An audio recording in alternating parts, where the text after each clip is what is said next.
Something funny over there? What are you laughing about? This is how I talk when I talk in the mic. Hello.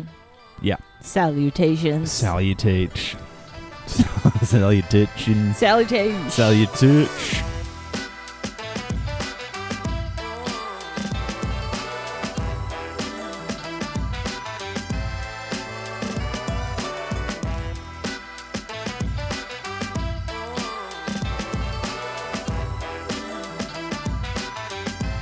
What is up? Man, What? I want to talk about a very disturbing piece of cinema that we saw. I mean, which one? We got a lot to talk about. Dude, it's been a crazy good movie week for us. Yeah. Well, for me, because I have so many new things I didn't even heard about. And I got another one I was watching last night without you. What? That was good. Yeah. Go. Tell me about it. Tell me you tell me about yours first. Okay, right on top of my list. Okay, I'll tell you about mine. Okay, shut your Oh, God. mouth. Yeah. The top of my list. We have a tiny little projector in our house, and so we're like, you know what? This is a great time to watch a spooky movie. Our buddy Robert Eggers recommended this one. Oh my God, it's called A Girl with the Needle. Yeah, it's nominated for an Academy Award. The needle is the least fucked up part of the movie. Yeah, for Best Needle. For best needle. Yeah. Give it all the awards. Yeah. Yep. Yeah, you know what? A film like this makes me go, yeah, I mean, I can see why Republicans are like, oh no, don't do certain things. I see it. This movie makes Republicans seem normal. Yeah. This is a movie that they'll point to and be like, this is what socialist countries do. Yeah. It's a Danish film. It's filmed entirely in Poland, though. I know that. By a Swedish filmmaker. Fucking dark as shit, but really good.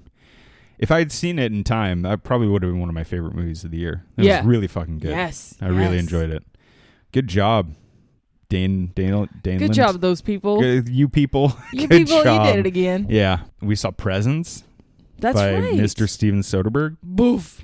That movie was Blew pretty my dope. mind. As I call it, Nickel Boys for cool people. It was good. I really liked it. It also has the POV conceit to it. Yeah. It's a little less artful than Nickel Boys.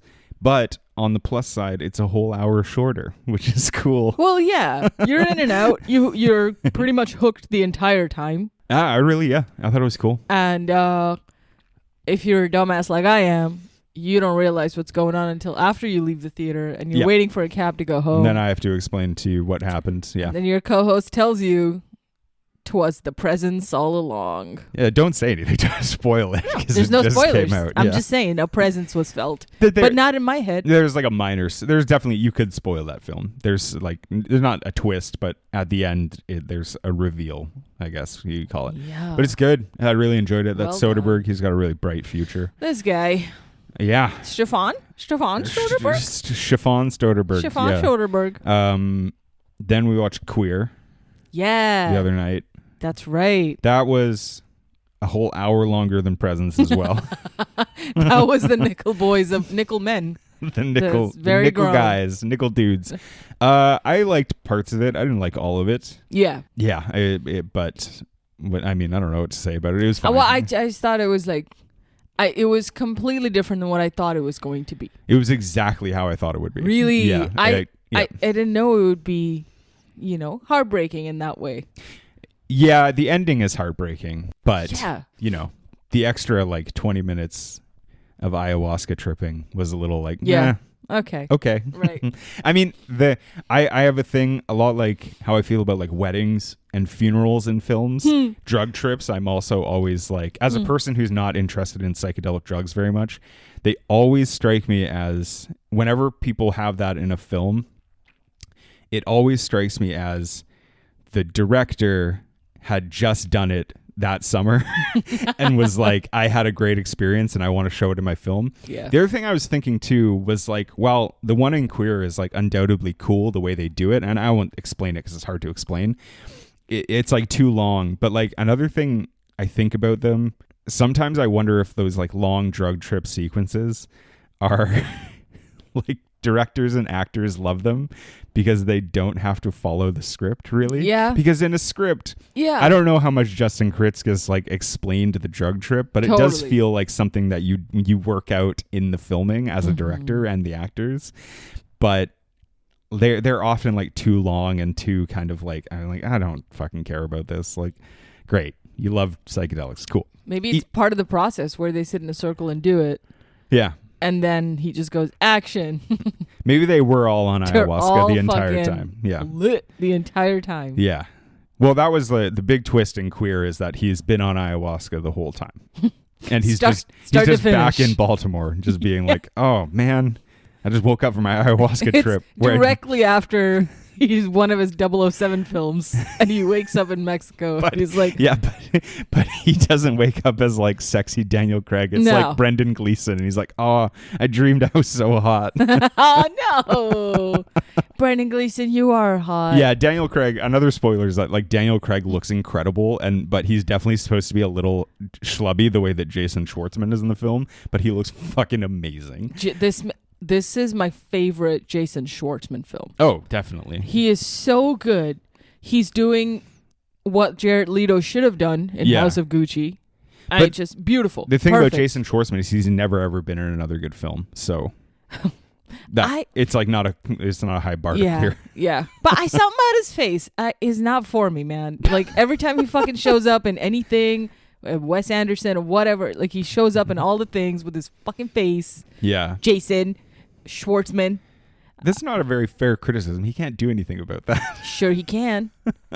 He Get can a change. get a fucking fat suit or something. Well, it looks great on I him. think that's what he was in And Queer. he smashed it. He was so good. He's so funny. And Loved then what else did we? That was it, right? I watched last night. I haven't finished it, but I was really fucking high on this movie. I watched The Order. It's a Amazon Prime movie, and it's a true story about Jude Law in the 80s. Not literally Jude Law. It's about he like moves to Idaho to hunt this white supremacist group. Oh, It's fucking awesome. Oh, shit. Okay. It's directed by Justin Kurzel. Oh my God. It gave me like serious True Detective vibes, but without like the cult stuff. Like the cult is the white supremacist group. It's really, really Wow. good. Yeah. I'm really gonna watch enjoyed it today. Damn. You should. Yeah. You should watch it. Wow. Jude Law is just like just wound tight. He's just a tightly wound FBI agent. Gorgeous. Yeah, but most importantly, the most important thing we have to talk about is, I know I promised it a couple episodes ago, and I'm sure people are eagerly awaiting. I haven't given an update on Uncharted 2 for a couple episodes. Oh my God. So it's time for my patented Uncharted 2 update. No way. There's been no news. There's been no developments. No. This is still the way it was the last time, is that there has No. been no developments in the Uncharted 2 film, which is presumably coming out. God damn it. So there you go. Now you know. Well, there's always hope for Marky Mark in this business. and So the funky Tom. But today, after all that business is out of the way, yeah. Scottfest continues Woo. with the film of Tony Scott. Fuck yeah. The film of Tony Scott. Ugh. A Tony Scott film called Spy Game. Spy Game. What did you think of this movie? This is the first time you saw it, right? It's the first time I seen it, and I Preach. miss Tony Scott so much. I know. I miss him so much. This movie, it's so good, dude. You know what I like about this movie? I stand up for this film because I do truly think it's good, and like it's not great, but it's not, and it's certainly not one of Scott's best films. No. But what I really admired about it, and this movie used to be on TV all the fucking time when I was growing up. So I've seen it so many times.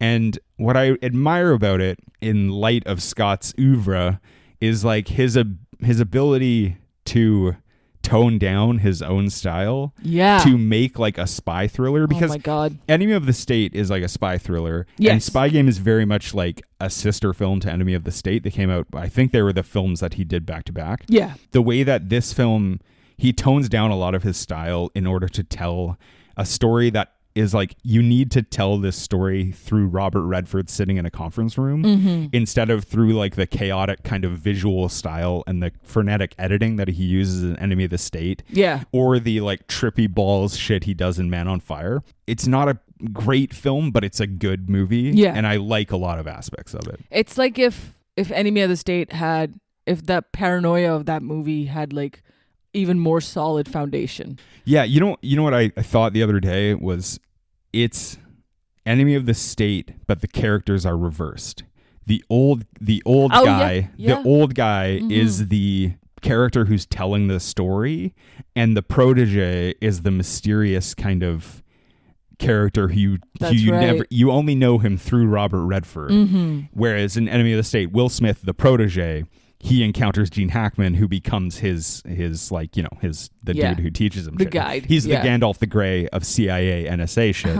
And in this, Gandalf is telling the story, and Frodo is Brad Pitt. I can't think of a more convoluted metaphor for it, but yeah. Frodo's like the smallest part of this film. Yeah. And that Frodo is Brad Pitt. Yeah. My God. First of all, obviously there has to be a larger conspiracy because Robert Redford is literally Brad Pitt's dad. They look identical. That's something I saw in like a lot of the reviews from the time, was the idea of like the passing of the torch idea between the two of them, because Robert Redford was very Brad Pittish in his day. Yeah. And like I said, I remember watching this one with my mom when I was like 12 or 13 and mom being like, "Oh, Robert Redford, he's like the dreamiest man alive." And I was like, I mean, this fucking wrinkly faced like, fucking ew. guy. Like, Mom, no. Look at this dude who's like on everyone's golf course right now. Like, what are you talking about? But he was truly like, he was, if you've seen some of his older films, like he's a serious dreamboat. Well, look, Brad Pitt has such striking similarities to Robert Redford's face in Moneyball. I feel like he just took his mannerisms and very, very similar performance style. Like, fucking hair, got a little bit of the flow. I think Brad Pitt maybe has done more interesting and some certainly better films over his career, although Brad Pitt's been in some shit films. But California with a K. He's like branched out maybe more than Redford could, but maybe if Redford had been transposed into Brad Pitt's era, he would have. But that's only because I know more about Brad Pitt than I do about Robert Redford. So but they are very similar, and in his older years, now that Brad Pitt is older, like it's Moneyball is very similar. I don't know what to tell you. It was so interesting. I read somewhere that Brad Pitt could have gone down that pigeonhole because he of spy genres, he passed on Bourne Supremacy films. No, right? Born Identity. Born Identity. He would have film. been Jason Bourne. He would have been. He would have been Matt Damon. Probably the best decision. Honestly, yes. The best decision ever made that benefited Matt Damon. 100%. Because and I have to say the movie going public, because Matt Damon is so good as Jason Bourne that I just don't. Brad Pitt, I just can't fully believe that I don't know, his physique and his mannerisms just don't strike me as Jason Bourne, whereas like Matt Damon is so good for that role. He's such an excellent pick. A good spy is an invisible man. Exactly. And Brad Pitt cannot be invisible. He's too striking, he's too beautiful a person to be like, who, me? I'm not even here, fellas. We see you. You Adonis, you motherfucker. But it's a great choice. If it was Brad Pitt in Born Identity, he would wake up from lying in the fucking the Adriatic Sea or whatever, and then he would get to Switzerland, and then he'd be like, I have to find my identity. And then it would cut to like 10 years later, and he's just like, oh, I'm sorry, I got distracted by drowning in strange pussy. I looked in the mirror and I was like, oh, I get it. I just didn't know. I just didn't really want to find out who I was. And then Brian Cox is like, whew, he fucking, oh, thank God. He doesn't even know what Treadstone is anymore. No, he just stayed hot, a sweet hot dummy. And then they're like, should we take him out? And he's like, oh, just let him die. Just let him go. Just let him die. Fuck. Having sex with 100 women at a time. Yeah. Just this week. Yeah. He's been through a lot. He got shot. And now he gets to live out his days Shooting. Swiss puss. But yeah, Bourne is just such a more... Damon is such a more believable Bourne because of that. Because of like the way you talk about... And it's funny because so many of the elements in the Bourne series are the way he disappears in crowds and reappears when you really don't want him to, if you're from the CIA's perspective. Totally. But with Brad Pitt, it would be like, where is he? He's like, he's the tallest person over there who's the hottest. Yeah. And they're like, oh, okay. Oh, yeah. that's this guy. Yeah. The guy whose abs are bursting out of his t-shirt. Yeah. God damn it. Yeah. But then he does this like tepidly received spy film. Yeah. Even for Tony Scott, it was just like, people were like, all right. You know what the big problem is, I think? Brad Pitt is not great in this movie. Like, he's fine. He's doing Brad Pitt, but he's not really the main draw because you don't spend a lot of time with him. It's really a film about... I mean, fucking, like, Stannis Baratheon has more screen time than he does in this film. And, like, you're spending so much time with Robert Redford that you never... I think with Brad Pitt, because he's such a striking character... You want to be in roles where you want him in roles where you get inside of his head because you want to know. Yeah. In this film, it doesn't help that he's like mysterious. Or the audience is kind of led to believe that they will get more of Brad Pitt and they don't. And I think that is the disappointment. I think that's one of the failures of the film. Because in the poster, they both have like huge heads of like they both have equal weight. Yeah. It seems like you would have 50% of the movie with Brad Pitt in it. And you don't. You know what's really crazy about that too? Brad Pitt and Robert Redford's heads weigh exactly the same size in real life. It's a weird coincidence, but they are actually all head. Yeah. And like tiny little bodies. They're like a bobblehead doll. Yeah. A huge bobblehead doll. And that's kind of why Robert Redford's career kind of dropped off, because they're always like, oh, we have to do this weird forced perspective like they did with the Hobbits and Lord of the Rings to make his body look normal compared to his head.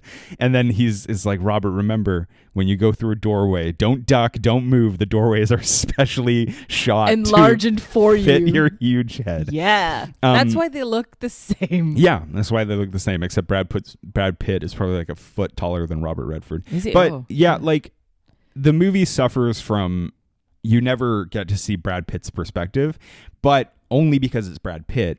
It's an interesting conceit that Robert Redford is telling them and therefore us the story. Yeah. But with a different actor, I can't help but think it would have been a little better. He would have had a little more like this like weird gravitas that actually works. Totally. I just find with Brad Pitt, you are always like, I want to know about this guy. Yeah. And you never get his perspective in this film, basically. Yeah. And that's what happens when you make a thinking man's action film. Because you look at Brad Pitt and you're like, that man's not thinking about nothing. No. So we rely on Robert Redford's character to like guide us and tell us and show us things, but you mostly just get to see him, making the CIA uncomfortable in a room around a table. Also, like, I happen to think like it's an interesting way to tell the story, but I actually I like the Office storyline of it, where like Robert Redford is like doing spycraft inside of a boring like white collar office. Very pragmatic, yeah. And unfortunately, I think some of the flashback stuff is like it's like less interesting. I think like the Vietnam flashback is not that interesting. I like the training montage in Berlin and stuff. Mm-hmm. I think the Lebanon one is like the most interesting part of the film, but I do kind of like the framing device of like he's sending illegal faxes and shit like that. And yeah, I like that shit. It's cool. refreshing. Yeah. I don't get to see that too much in spy movies. No. And more recently, I've been watching The Agency with Michael Fassbender in it. And Spy Game has so many The Agency vibes. Yeah.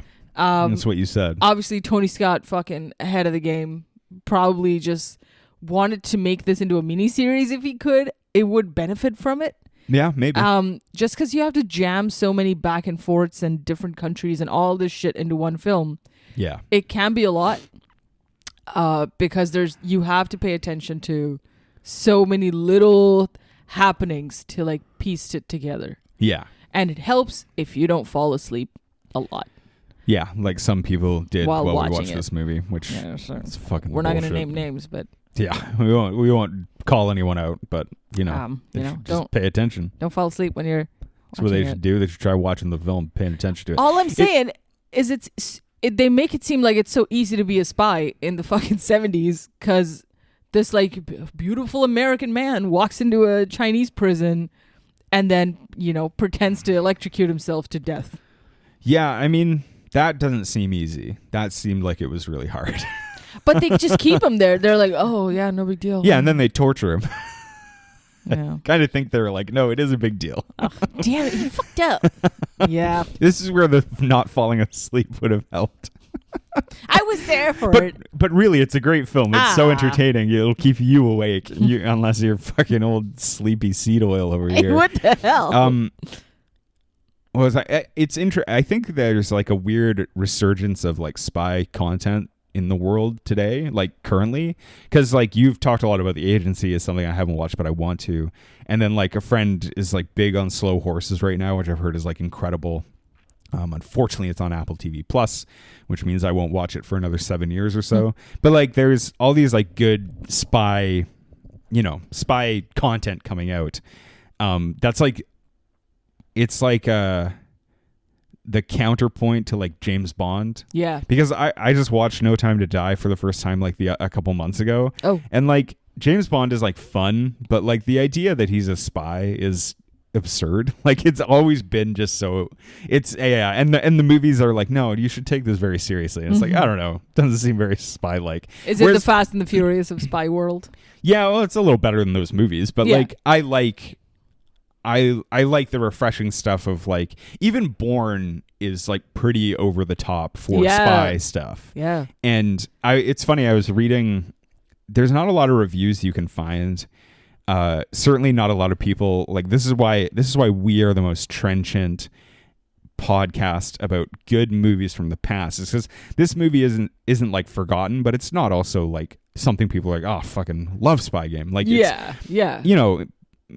a good movie. But I was reading this guy, I think it was like his blog or something, I don't know, but he was CIA person. He was like an ex-CIA operative or whatever, and he was talking about this movie and saying that like one of the refreshing things about it is that he was like, I've fucking like jumped out of an airplane, I've done all this, like I've fucking been in car chases, I've done all this kind of stuff, and he's like, all in training. None of that I've ever done in the field. You never do stuff like that. But he was like, the reason you do a lot of really intense training is to make sure you're ready for anything in case it does happen in the field.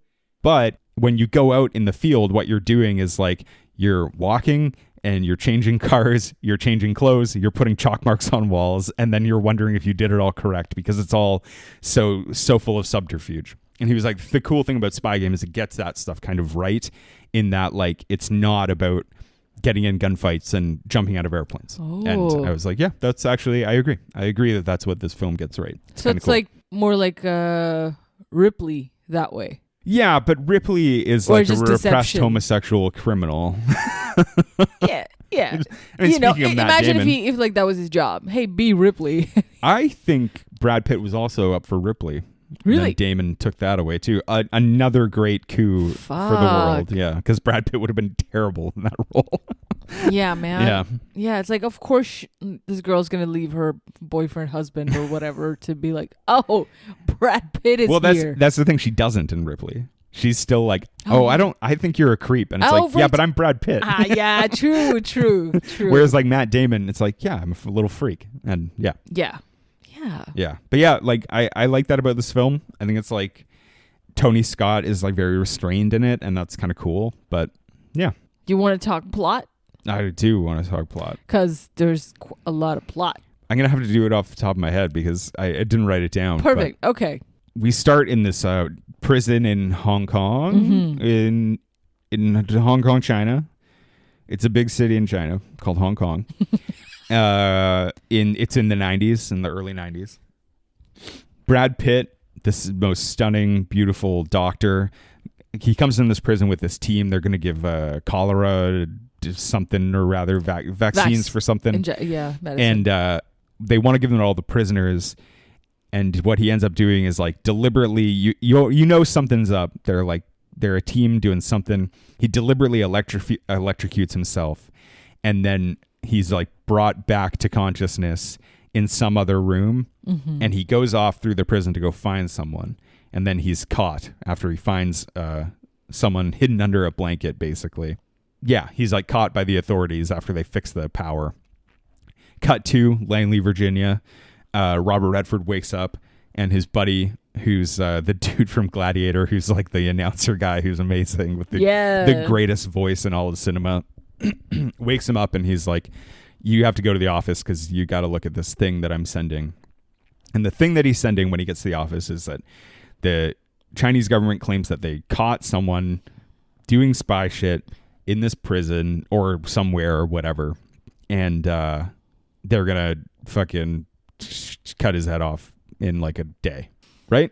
Yeah, right? They had 48 hours or something, or 24. Something like that. Yeah. What's happening is like the U.S. is negotiating this like trade agreement with China, and this is kind of becoming this diplomatic pawn.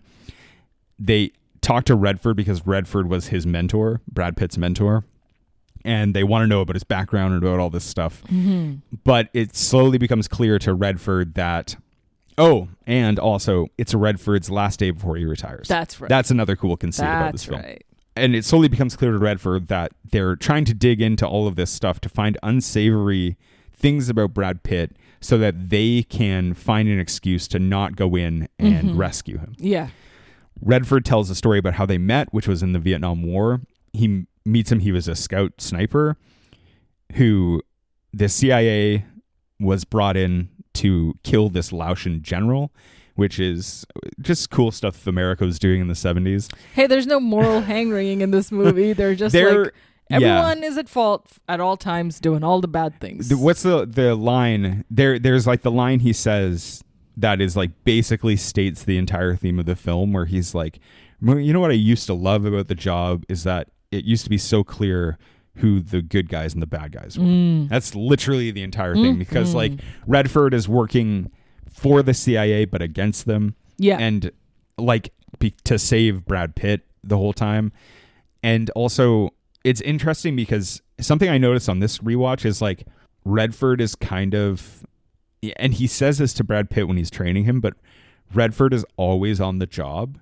Yeah. And even when he's at work and it's his last day, but he still is like, something's happening and I can't go in blind and reveal anything without knowing first. Yeah. And like he does all these small things at the beginning to like he to get invited into the conference room because he's just curious. But then he also kind of plays dumb in certain parts and also like that was hides. fucking great. It's really cool. Like it's fun because he's telling, when he's training Brad Pitt, he's like, there's always, you have to always be alert to everything, like, you know, what's the waiter doing, who's the guy smoking in the back, things like that. And he's like, you always have to, and that's exactly what he's doing. But he's like at work ostensibly being like, oh, I just want to help out, but really he wants to find out more, and he manipulates those people into giving him shit. It's great. It's really cool. It's a really detailed film, and I really like that about it. But like I said, when after you woke up, I was like, I was awake. I think this is the first time I fully understood what happened in this movie. Nice. After having seen it so many times. Yeah. So Vietnam War, Brad Pitt assassinates this Laotian general. They presume he's dead, but he's not. They rescue him, bring him back. He gets a discharge from the war and goes to Germany. And Redford is like, hey, I think this kid is like, he's got a future in murdering people. I could really use someone like that. Ever. He's got a future in like fucking up other countries with one bullet. He's like, I could really use someone like that in the CIA, a totally just organization that's never done anything horrible. So he like manipulates the army to like put him in a position where he becomes really fed up with his job, which is a thing I only noticed on this rewatch, which is great, where he's like, yeah, I just put him in like the most boring, isolating role they could find for him in West Germany. Hell yeah. So that when I casually approached him and bumped into him, I could be like, hey, maybe come work for me. Hey, there's a better and he job. would be like, thank fucking God. Yeah. Which happens. So he casually bumps into him at a train station. But really, Robert Redford is never off the clock. So he's recruiting him. And he's with one of his 4 fake wives. And he recruits Brad Pitt. They have the training montage is phenomenal. I love the training montage in this. The scene where he's like, I want to see you standing in that window 5 minutes is like one of my favorite like little kind of it's so cool. Yeah, it's cute. Yeah. And then this is the only part where I don't really know what is happening. They're trying to recruit this East German guy or like get him to cross the Berlin Wall or whatever. But also they were trying to set up that the woman from Red Sparrow, Charlotte Rampling, head of the fuck school from Red Sparrow. That's right. They're trying to set her up for some reason too. And I don't know why, but the operation goes wrong. And then Charlotte Rampling gets murdered. She was found murdered. And Brad Pitt has to abandon his charge, this German dude, who he gets killed as well. And Redford had told him to like walk away from the op. And Brad Pitt was like, I feel bad about this because we ended up killing this dude. Yeah. So Mr. Brad Pitt apparently has a conscience. And like Redford has to do this kind of like tough love part where he's like, that's the job, you know? Yeah. Yeah. Just follow orders. Do as you're told. Don't try to go back to the scene of crime. And Redford, it's interesting because he's such a nice guy in this, but he's revealed to be pretty hard-assed. Yeah. And Brad Pitt is like, Brad Pitt is a lot more emotional and sentimental about the role. And Redford is like, one of the interesting acts of subterfuge is that he comes across as a nice gentleman kind of dude, but really he's a little bit like, sometimes you gotta fucking make an omelet, break a couple eggs, blah blah blah. Like he's pretty rough, and it's something I think that pulls them apart in the end. But also the whole reason why Redford goes through such means to rescue Pitt is because he's like, I mean, I've done a lot of bad stuff, and I'm not just gonna let this guy die. Yeah, you know, because that would be really terrible. Also, maybe he put him there. Maybe it was part of like, I don't know. I think that as part of that training, maybe he put him in a situation where he's like, don't come out until you finish the thing or your task.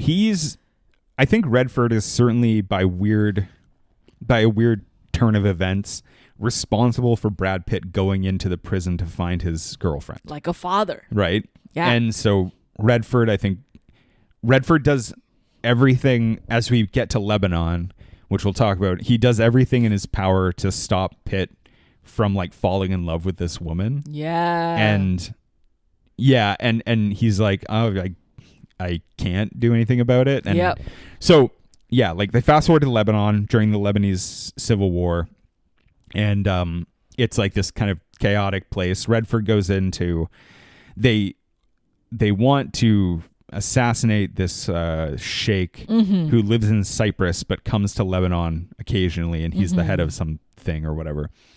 And they do it by essentially like Brad Pitt he poses as a journalist, and he becomes friends with this like UN relief medic camp, or like this Red Cross relief camp. Yeah. And this medic who like brings supplies in, and she's friends with his doctor, and Brad Pitt needs to get close to the doctor because he's the cousin of the sheikh, and the sheikh needs to do like a physical and get some doctor shit, and he's going to use this doctor to do that. That's right. But what ends up happening is like Brad Pitt falls in love with this woman. What's her name? I forget her name. I forget. Anyway, he falls in love with this woman. Robert Redford is like pretty sure that she's a counterintelligence, and he tries to like be like, hey, just like she's using you, you're trying to use her, but she might be using you, so just like don't fucking like get too gaga over her. He tries to break them apart. It doesn't happen, but she does end up being like, yeah, I was kind of using you for a lot of reasons. Dad was right all along. But I still love you. But she gets like disappeared essentially. Yeah. She does, because she gets disappeared by like assets of the CIA, and Robert Redford forged her letter, he says. saying goodbye. He forged the Dear John letter. Oh, that's right. But she gets right. disappeared and ends up in the Chinese prison in some roundabout way. Mm-hmm. But during that time, the doctor, he does go do the physical, but the Redford is worried that that's not going to work. The plan with the doctor is to get close to the Sheikh, and then Brad Pitt, I think, would go in. No, the doctor would rub the thing on the guy's skin. The doctor and would he kill would die. him. Yeah. But Redford is doubtful that this will work, so he's employed this fanatic gang of Suicide Islamists bombers, basically, who right? make a suicide bomb and like blow up an entire city block of Beirut to kill this guy. 3 buildings come down to kill one guy. That is a great scene. Yeah. Great sequence. The tension of it and like the whole thing, like Brad Pitt is like trying to and in the whole blast, he like Redford has killed the target but also killed the doctor, who was just like an innocent bystander. And then killed everyone in the building, essentially. Oh my god! And collateral damage. Brad all Pitt the way. is obviously like, I didn't enjoy this. I didn't enjoy this aspect of my job. Yeah, yeah, and and then he fucks off out of the CIA essentially, and then he winds up. He kind of like goes off the map, and then he winds up. They find him in this prison because he's found out about his girlfriend being there. Yeah. To rescue her. Yeah. Redford devises a scheme to communicate with the army nearby to do an operation to rescue Brad Pitt without the CIA's knowledge. And they pull it off, and they rescue Brad Pitt, and they rescue the girl, and Redford retires. And he's like, can't catch me now, and he drives off in his classic Porsche. And in the helicopter ride, they're like, what was the Brad Pitt? Here's the operation name. And it's like a reference to something Redford said earlier. So he knows that Redford helped him. So every time Robert Redford is in the CIA room reciting this whole backstory that's all bullshit, talking about, oh, my first wife, and then my second wife, and then my fourth wife. Yeah. Every time he gets a call from his secretary, it's he pretends it's wife who's calling him about dinner. And so there's one line where he says, which is finally to give a go to the helicopters. And it says, dinner out is a go. Yeah. As soon as he said, yes, my wife, dinner out is a go, I said, who the fuck talks to their wife like that? Yeah. And then 2 seconds later, the CIA guy was like, who the fuck talks to their wife like Stannis is like, no wonder he got divorced 4 times. My God. Yeah. Yeah. So, me and the CIA, one mind. Yeah. Also, his secretary, played by Academy Award nominee this year for Best Actress. That's I right. believe. Yeah. Which one? What's her name? Fucking Whose Christ. name I forget. Yeah, his name I completely Fucking, she smashed it. She's a great. fantastic. She's awesome in this movie too. The whole interplay with the secretary is great, and like the documents and it's a fun. It's just, it should be a TV show, man. It's too much. You know what I enjoy about it, which like I know we always like, don't make them like they used to, blah blah blah. But what I like about this movie is like every little detail kind of matters. Yes. But they play it off and they hide it in innocuous things. And as soon as Redford arrives at work, you got to pay attention to like everything he talks about with his secretary, because every little kind of clue adds up to something, and it doesn't pay off in like, oh wow, amazing. It just pays off in an interesting way. And I really love that. Like, they trash his office. Yeah, and they he has to hide some documents because he sees it coming. The Bahamas pamphlet and the map, which he swaps out because they look very similar, but it would fool the guy. Like that stuff, I don't know. It's so cool. Thinking ahead, he's just smarter than all of CIA combined. He is the CIA. It should be fucking changed to the RR. The RR. To the Robert Redford. Yeah. Central Robert of Intelligence. Yeah, Central Robert Intelligence Agency. Tony. Fucking miss him so much. It's such a shame. There's not gonna be movies of that caliber that hit quite the same way. I was thinking about this. So okay, I was watching The Order last night, which I really like. It's by Justin Kurzel made it. He's an Australian filmmaker. He makes some pretty like bleak movies, but he's really good at making these like atmospheric kind of dour. They're kind of dour in like fun ways. He likes the dark subject matter and stuff, and The Order is like that. But I also was like, man, this just reminds me of True Detective, and it also reminds me a lot. It reminded me a lot of Rebel Ridge and its stylistic depictions and stuff by Jeremy Saulnier, who makes very similar films. They have like a lot in common, I think. Yeah. But I was like, with Tony Scott, I'm like, who today really makes films like him? And there's not really anyone. I can't even think it. Yeah, yeah. And he was such a unique voice. And I don't know. It's like, it's nice to see, to like have a filmmaker who you're like, oh, just nobody does it like this. It's and so cool. Not even his brother, right? Who like very famously so different. Does such a different, like sometimes it's even goofier than you would expect it to be. Like it's just even a serious film by Ridley Scott ends up being like, has aspects that are just not believable. Yeah. But with this world that Tony creates, like with Spy Game, it's so fucking immersive. Like every part of it feels like, if I was in this is exactly how I would handle it, or this is exactly how I would fuck it up. Yeah, but also like his filmmaking prowess was just so unique, and I don't know. I would love to have been a fly on the wall listening to like Ridley talk to Tony Scott about filmmaking, and just be like, what the fuck is this shit? What is this? What are you doing? Why does this look like it was filmed through a beer bottle? Like, what are you? Oh my god! Yeah, it's vibes, Ridley. You wouldn't understand. But he except for I don't know. I feel like filmmaking is so. I mean, there's so many talented filmmakers working like right now, and it's not like I'm not grateful for that, but it's so controlled. Like I feel like so many people are so. Yeah, it's just there's something about it. It's so controlled and choreographed. Whereas Tony Scott seems to be like he's like capturing all of that choreography in the most chaotic way possible, and that was what makes it so interesting. Genius. Yeah, it's really cool. He was good. We should continue Scottfest. We will. There's not many Tony Scott films left that we can do. That's a shame. Yeah. Because we've been talking Man on Fire. Well, this is our third one. How many Tony? We've done Enemy of the State. Yes. Man on Fire. And now Spy Game. A lot of other Tony Scott films are like too good. Yeah, it wouldn't. Domino? Oh, Domino would be fucking dope. That might qualify. Deja Vu? Deja Vu, definitely. Deja Vu, I think, is actually underrated. I believe The Taking of Pelham 123 is on our list. All three of those are on our list. Taking of Pelham 123 is an awesome movie. Domino is not good, but it's one of the most insane Tony Scott films. And then I think Deja Vu is like absurd, but actually a pretty good movie. Yeah. Yeah. And then the rest are just fucking out there getting 80%, 90% Rotten Tomatoes. The rest of them are like, oh, Top Gun. Oh, Crimson Tide. Oh, Unstoppable. Unstoppable rules. That was his last movie. Is Unstoppable also Taking of Pelham 1? Okay, similar. No, Unstoppable is the train.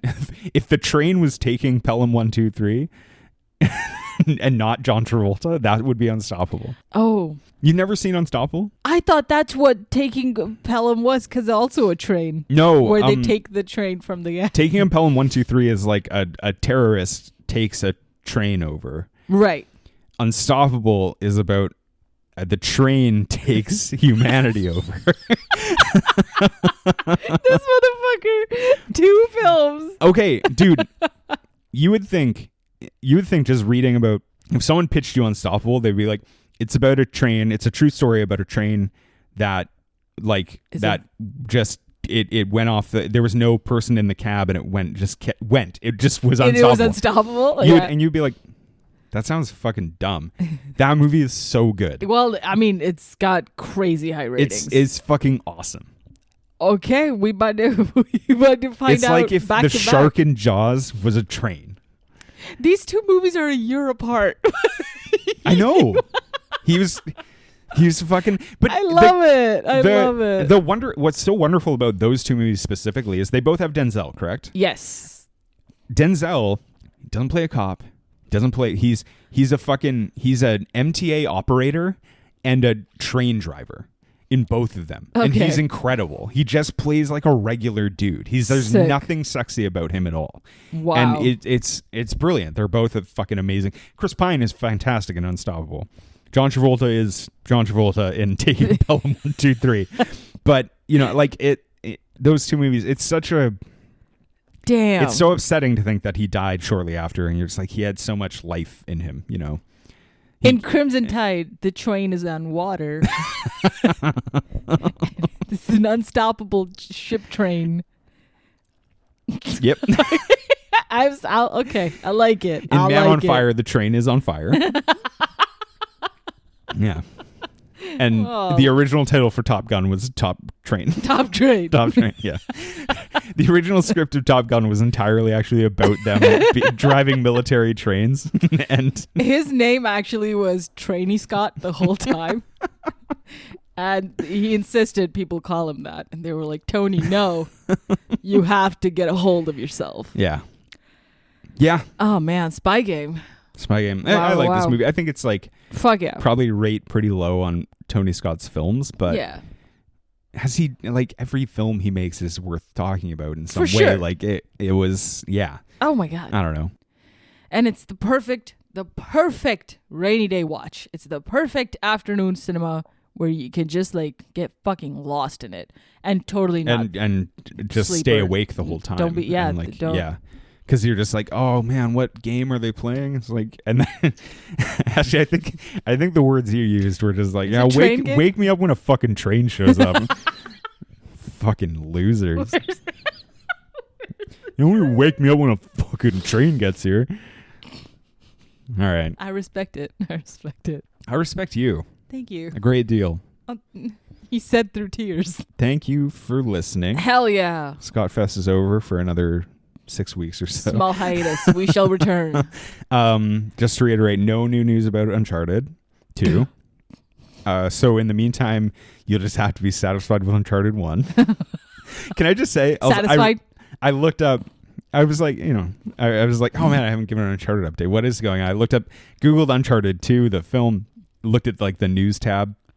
You know how, because the internet is so cool and fun these days, people just like write like AI generated crap. fucking like Yeah. articles on like actual websites being like the reason Uncharted 2 hasn't started filming, and they don't tell you anything within them. Oh yeah. However, this article that was definitely written not by a human was it got a couple things wrong. Oh no. One of the things it said was that it's a grave disappointment that Uncharted 2 hasn't started filming. It's not. It's not. No one is disappointed. Right at away, that. you're like, yeah. well, thanks, robot. Yeah. The other thing that they got wrong was they were like, Tom Holland was amazing as fucking Nathan Drake. They got that one wrong too.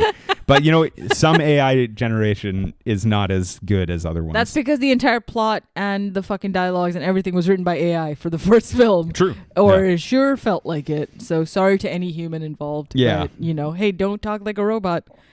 And do better, Mark. But please release Uncharted 2 so I can be freed from the yoke of. We just want to know what kind of wig and mustache situation Mark Wahlberg's exactly. got on. I'm trying to spread the joy and the news of Uncharted 2, and but I don't want to do it forever. It's not much to ask. Okay, Hollywood, right. chop chop. Thank you for listening. It's been the low ceiling. It has been. I've been John. I've been You've Spy been Pre. Pre. Hey, regular. Oh, yeah. Regular. Okay. All right. I love you. Bye. You got to go have a nap, so I'll take off from here. Just Goodbye.